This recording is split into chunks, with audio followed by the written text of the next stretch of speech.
Halo guys, Kami dari kelompok Berbrand. Oke, kita mulai dari perkenalan dulu ya. Nama saya Pages dengan NIM 232114105 dari Prodi Akuntansi. Saya Eca dengan NIM 232114122 dari Prodi Akuntansi. Saya Agnes dengan NIM 232114108 dari Prodi Akuntansi. Saya Veronica dengan NIM 232114106 dari Prodi Akuntansi. Dan saya Desta dengan NIM 232114115 dari Prodi Akuntansi. Oke, sekarang kita bakal ngobrol tentang agama dan tubuh. Jadi dengan kasus yang terbaru, ada kasus dari BCL atau Bunga Citra Lestari. Dia mengalami body shaming karena perutnya yang terlihat buncit sehingga orang menuding dia sedang hamil muda. Padahal itu adalah hal yang lumrah terjadi di usia yang tidak muda karena perutnya tidak rata lagi. Oh, dia jadi kena body shaming gitu. Iya, betul. Karena perutnya terlihat. Dikatain buncit dan lain-lain. Oh, aku juga pernah sih dulu SMP ada juga temanku.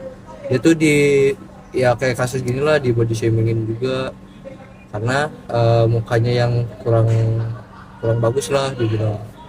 Tuh banyak yang bilang kayak ngata-ngatain dia tuh jelek dan lain-lain gitu.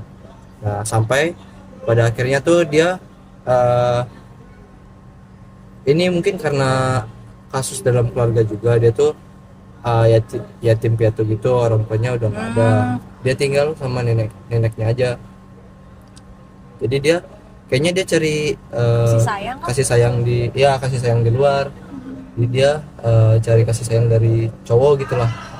Sampai dengar kabar tuh dia terkena penyakit menular, dan berita itu tuh nyebar di sekolah Karena cari kasih sayang dari cowok-cowok lain, ganti-ganti gitu. dan jadinya dibully. Akhirnya dia nggak kuat, terus dia keluar dari sekolah gitu. Kasihan. Nah, kalau kalian ada ini nggak kasus lain nggak? Aku ada sih, jadi tuh pas temanku tuh emang ada satu temanku, terus ada satu lagi orang di kelasku juga. Dia tuh kayak suka ngeledek-ngeledekin lah, ngejek-ngejekin kalau misalnya orang ini tuh kayak gendut, gemuk, terus kayak malas gerak lah. Padahal temanku tuh kayak, maksudnya kayak ya udah biasa aja, dia pun nggak mengganggu orang lain. Tapi temanku nih kayak selalu yang ngejek-ngejekin, terus sampai bilang kayak yang tubuhnya tuh nggak normal lah, nggak selayaknya manusia biasanya gitu loh. Kok kayak bisa gitu? jahat banget. Padahal masih SD ya? Iya, masih SD. Udah bisa punya pikiran gitu. Parah banget sumpah. Parah itu. Udah toxic dari kecil ya.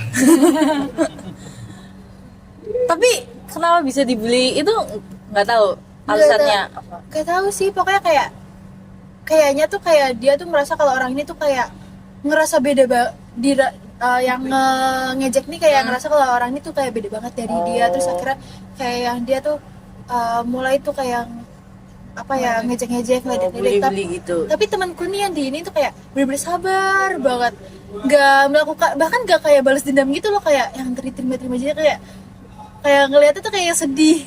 Tapi yang lain, teman-teman yang lain ikutan atau cuman dia sendiri? Ada yang ikutan, ada juga yang kayak diem aja, soalnya kayak bingung juga mau nanggepin temen yang ini tuh gimana gitu, kayak udah biasa soalnya. Tapi tahu nggak sih, sebenarnya kasus-kasus gini tuh kayaknya karena dari kecil tuh kita tuh kurang kasih sayang. bukan pengetahuan dari ini, dari benar. agama kita sendiri. Soalnya di agama juga banyak tuh diajarin kalau kita nih, bahkan di Alkitab tuh juga tertulis kalau Kita segambar dengan dan rupa Allah, dan harusnya tuh nggak sampai kayak kegiatan kasus-kasus yang tadi sampai body shaming.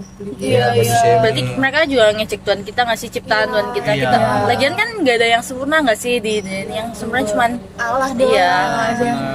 Karena kita cuma dibilang kayak kita tuh serupa, bukan Iya. berarti kita tuh sama dengan Allah gitu. Bukan berarti sempurna gitu. Iya. Dan kalau misalkan kita ngejek dan kita nggak bersyukur, nggak nerima diri kita, tuh berarti kayak kita tuh nggak bersyukur sama apa yang Allah berikan gitu. Kayak meremehkan gitulah. Kayak nggak menghargai lah, jatuhnya tuh nggak menghargai ciptaan Tuhan itu. Iya, benar-benar setuju. bukan cuma itu, tapi kalau kita lihat dari sudut pandang kehidupan sosial juga, kayak nggak sesuai norma gitu. Kenapa Iya harus sih, kena ngejek-ngejekin orang? nggak salah apa-apa lagi dia. Iya, dia nggak Nggak mengganggu. ngapa-ngapain tiba-tiba di bully kayak gitu kan. Cuma karena masalah perbedaan muka. Ya masa muka sama semuanya. fisik. Kalau Iya, muka disamain benar, sih fisik itu sih. salah. Terus nanti jadi berbeda. Iya. Kayak di Indonesia ini, nggak cuma di Indonesia ya, mungkin di dunia ini tuh banyak orang tuh nganggap bully-bully itu hanya sebagai bercandaan, jadi dibikin asik-asik aja. Padahal nggak semua orang bisa menerima ejekan dan bercandaan itu. Bener, nggak semua orang sama kayak bisa diajak bercandanya gitu. Mungkin ada yang baperan, ada yang sensitif kan banyak kan yang nggak tahu sebenarnya. Mungkin di depan ketawa-ketawa tapi di dalam hati kayak wah, dendam. Atau kayak dia sedih banget Iya sampai bener, depresi. kepikiran, overthinking juga bisa. Itu Nah, sedih ya. tapi menurut kalian gimana nih untuk cara kita kasih solusi untuk gimana biar di lingkungan kita aja lah, nggak usah jauh-jauh, biar hal-hal kayak gini tuh nggak terjadi. Kalau menurut saya sih sebenarnya dari pribadi sendiri sih sebenarnya. Pribadi sendiri sama ajaran yang kita dapat dari orang lain bisa juga. Nah, dan apa ya? Ajaran Maksudnya gimana? Pribadi diri sendiri. oh, kita tuh harus paham gitu. Kasus pembulian itu mulanya dari mana gitu. Nah kan kita yang dibully nggak tahu kita salah apa. Kayak contohnya yang SD. Bukan yang bilang ini pembulinya. Oh, Kenapa dia harus ngebully orang itu? Sebenarnya jadi mindset berarti. Iya, di mindset, Kita bener. betulin mindset dulu. Betul mindset dulu kenapa harus ngebully orang gitu. Kemungkinan siapa tahu kan dendam, kan bisa ada kasus dendamnya kan ke depannya karena ada dendam dari kecil gitu, dibully terus. Tapi ya nggak sih kalau misalnya kayak anak kecil gitu, berarti emang dari pengajaran orang tuanya nggak sih? Ya Iya, bisa jadi sih, bisa jadi. Berarti ada kurangnya kesadaran orang tua juga terhadap gimana sikap anaknya ke orang lain, ya nggak sih?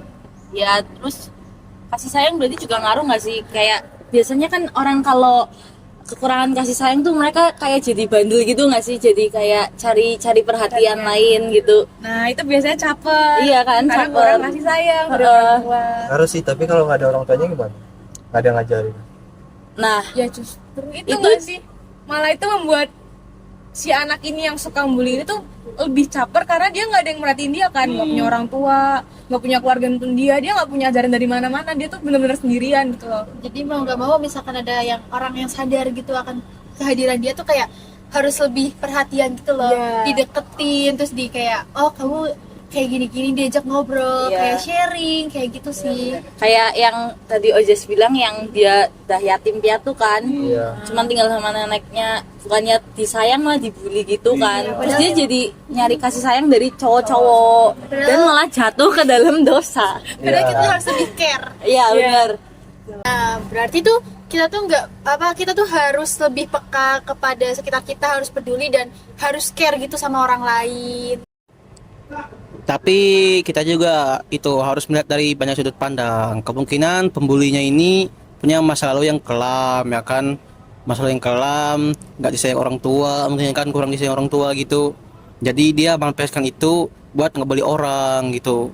Tapi tetap ya guys, pembulian tuh nggak bisa dibenarkan. Benarkan, benar, nggak boleh Mau dibenarkan. sebagaimanapun bentuknya, body shaming atau bagaimanapun itu nggak bisa kita jadikan pembenaran. Bener. Ya kalau misalnya ada yang merasa dia udah ngomongin orang terlalu jahat, ada baiknya untuk minta maaf atau Ditegur juga. ya bisa Bisa juga tegur. ditegur. Ditegur juga Kalau bisa. misalnya kita lihat orang yang kayak gitu, diingetin lah. Hmm. Kalau sebenarnya ya kita tuh nggak ada yang sempurna loh semuanya. Hmm. Tuh. Setuju. Oke, sekian dari kelompok kami. Terima kasih. Kasih.